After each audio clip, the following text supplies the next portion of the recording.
Shalom Bapak Ibu yang saya kasih, senang kembali oleh karena anugerah Tuhan kita masih dapat berjumpa. Dan firman yang akan saya sampaikan yaitu tanggalkan logikamu.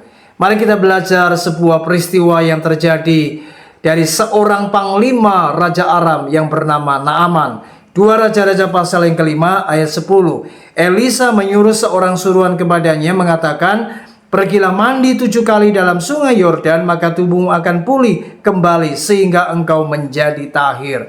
Saudara, Panglima Aram yang bernama Naaman ini, ia terkena penyakit yang namanya kusta. Dan zaman itu penyakit ini mengerikan dan tidak ada obatnya. Nah saudara, ini penyakit mengerikan dan memang sangat sulit untuk dapat disembuhkan.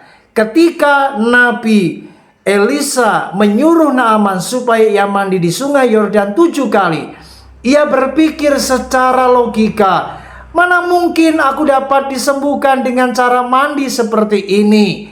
Bukankah sungai Yordan itu kotor? Karena memang zaman itu sungai Yordan tidak sebersih sungai-sungai yang ada di Damsyik. Makanya Naaman berkata, "Bukankah Abana dan Parpar, sungai-sungai Damsyik, lebih baik dari segala sungai di Israel? Bukankah aku dapat mandi di sana dan menjadi tahir?" Kemudian berpalinglah ia pergi dengan panas hati. Ia berpikir, mana mungkin mandi di sungai yang kotor aku dapat disembuhkan? Bukankah aku lebih baik mandi di sungai yang bersih seperti di sungai-sungai Damsyik yaitu Abana dan Parpar, aku dapat sembuh. Tapi rupanya pegawai Naaman berkata, "Bapak, seandainya Nabi itu menyuruh perkara yang sukar kepadamu, bukankah Bapak akan melakukannya? Apalagi sekarang ia hanya berkata kepadamu, mandilah dan engkau akan menjadi tahir." Ayat 14, maka turunlah ia membenamkan dirinya 7 kali dalam sungai Yordan, sesuai dengan perkataan abdi Allah itu. Lalu pulihlah tubuhnya kembali seperti tubuh seorang anak dan ia menjadi tahir.